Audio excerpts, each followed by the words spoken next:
thread. Every name that was written at that, I mean, then everyone who broke bread at their home after that would sign this tablecloth.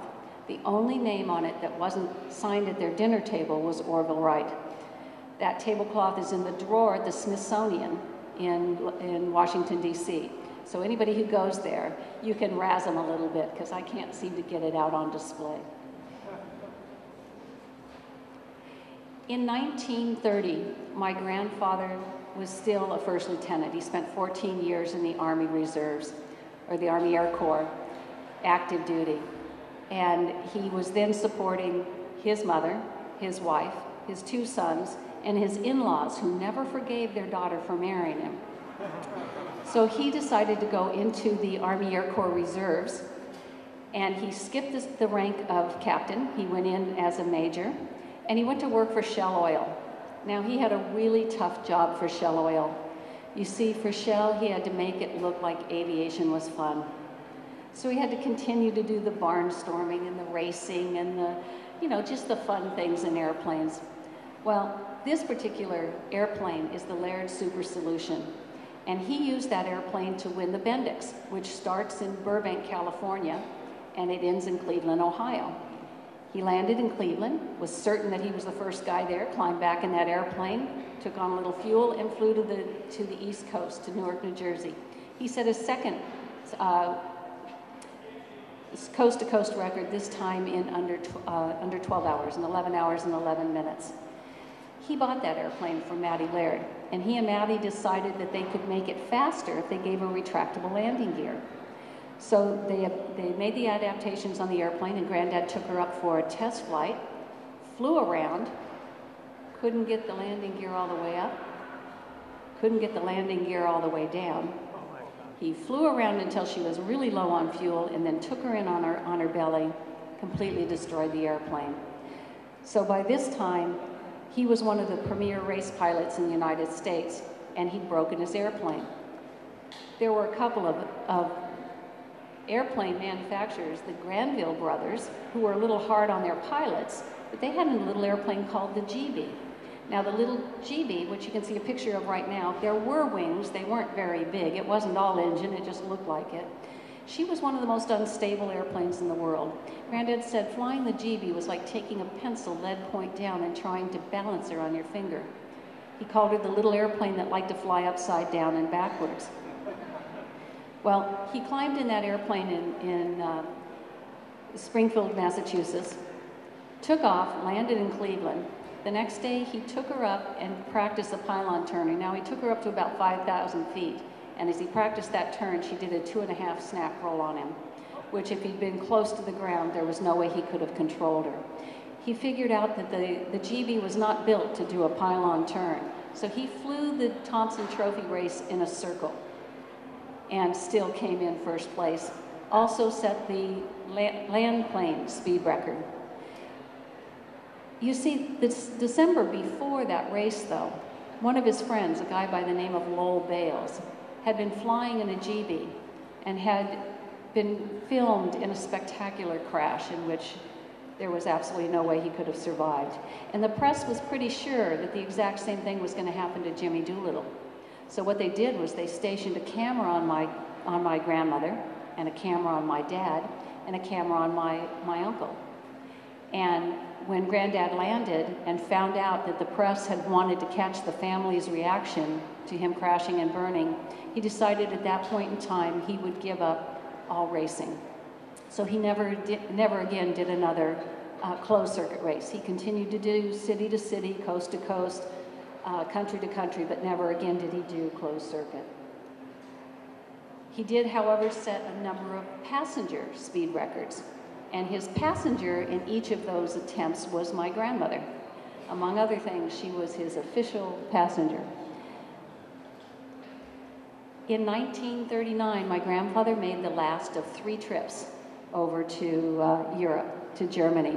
Now, he was very close friends with a gentleman by the name of Ernst Dudet, and Ernst was one of the premier pilots that came out of Germany. And he and Ernst, those first 2 trips, traveled through all the airplane manufacturing factories. But by 1939, Germany wasn't very welcoming to my grandfather. He was no longer invited into any of the manufacturing companies. In fact, it was not a comfortable place to be. He came back to the United States. He went directly to see General Hap Arnold. And he sat down with the general and he said, there is an edge of imminent war to Germany. He said, the children are marching through the streets in jackboots and swastikas. He said, airplanes that were on the drawing board only 3 years ago are now flying in great numbers in the skies. There is no way that the United States can avoid being pulled in to the conflict in Germany. He offered to go back into uniform. General Arnold said, Jimmy, I can't take you until July. So in July 1940, my grandfather was back in uniform, and his job was to retool the automotive industry into an aviation industry in Detroit. December 7th, 1941, the Japanese attacked Pearl Harbor. President Roosevelt called his chiefs of staff together barely a week later and said, I want you to find a way to retaliate. I hate to tell you this, it wasn't my granddad's idea. It came from the Navy. What can I say? A submariner by the name of Admiral Lowe, his airplane passing over a training field where there was an outline of an aircraft carrier on the field. As his shadow passed over that aircraft carrier, he wondered if an Army-based, land-based bomber couldn't take off an aircraft carrier. He elevated it up the chain of command. Admiral King called General Arnold. General Arnold called my grandfather, said, Jimmy, can it be done? Not because he was a hot dog pilot, but because he was a scientist. Granddad came up with the idea of a B-25, exact same plane landed. You know, the interesting thing about the Doolittle raid, it really should be the Doolittle Halsey raid. The interesting thing was the very first joint task force between the Army Air Corps and the Navy. Now, I'm not going to talk a lot about it, but I am going to tell you that this is a picture of my grandfather, and he's sitting above the wing of his airplane, and it's on pieces on a mountainside in China. And I can tell you right now, he's at the lowest point he's ever been in his life right now. You see, this was his first combat mission. It was the first combat mission of every single one of his boys. And he thought it was a failure. He knew where his crew was, but at this point in time, he didn't know where anybody else was. And his crew chief, Paul Leonard, said to him, he said, you know, boss, they're going to make you a general. And Granddad looked at him and he said, they're going to take my airplane away. And Paul goes, you know, boss, they're going to promote you to general. Or they're going to give you the Medal of Honor. And Granddad shook his head and kind of laughed, and he said, I'll be lucky to get a paid vacation in Leavenworth. And then Paul said to him, he said, you know, boss, they're going to give you another airplane. And when they do, I want to fly with you.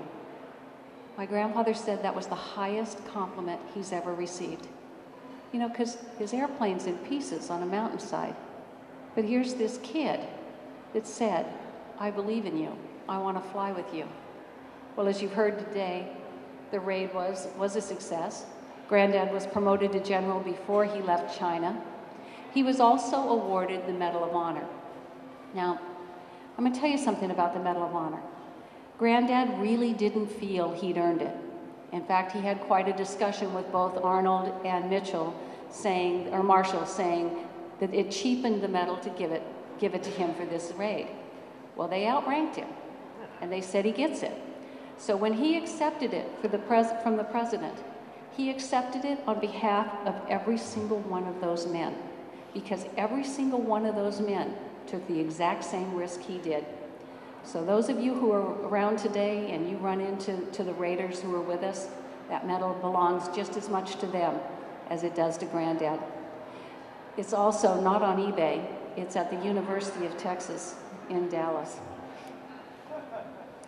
Gramps used to say the most difficult job he ever had was to convince General Eisenhower that he wanted Doolittle on his staff. You see, Granddad's education wasn't that well known, and he was considered somewhat of a hot dog pilot. So when Eisenhower was asked, do you want Doolittle? He said, no, I'd like Aker, Spatz, or Frank in that order. They said, you can have anybody you want, but we think you should take Doolittle. They outranked him, so sure enough, Granddad was assigned to his staff. The first job that Granddad had was to form and command the 12th Air Force in North Africa.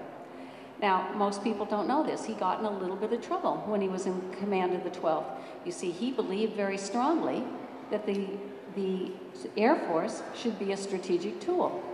And he believed that they should take out the enemy instead of just protect the ground troops. That's how he used the 12th. It was taken away from him, divided in half, and he was given the strategic half of the Air Force. When it came time to form and command the 15th Air Force in the Mediterranean, they gave it to Granddad. It was a strategic Air Force. I think he was able to prove that the Air Force could be a strategic weapon.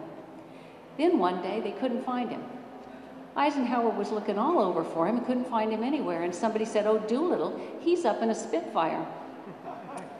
So Eisenhower got on the radio. He said, Jimmy, I'll give you a choice. I can bust you back to lieutenant. You can stay here and fly Spitfires. Or you can land and I'll give you the 8th Air Force.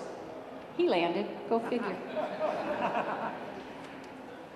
Now, I'll tell you just a few things about his leadership, because there's a lot of things that I could go on and on and on and get the hook for this, but I'm just going to tell you a couple of little stories. One of the things he used to do before he was briefed on Ultra was he would show up at the airfield and he'd have a parachute on his back and he'd tap somebody on the shoulder, anybody but a pilot. He would never take another pilot's seat, and he'd fly the mission with them.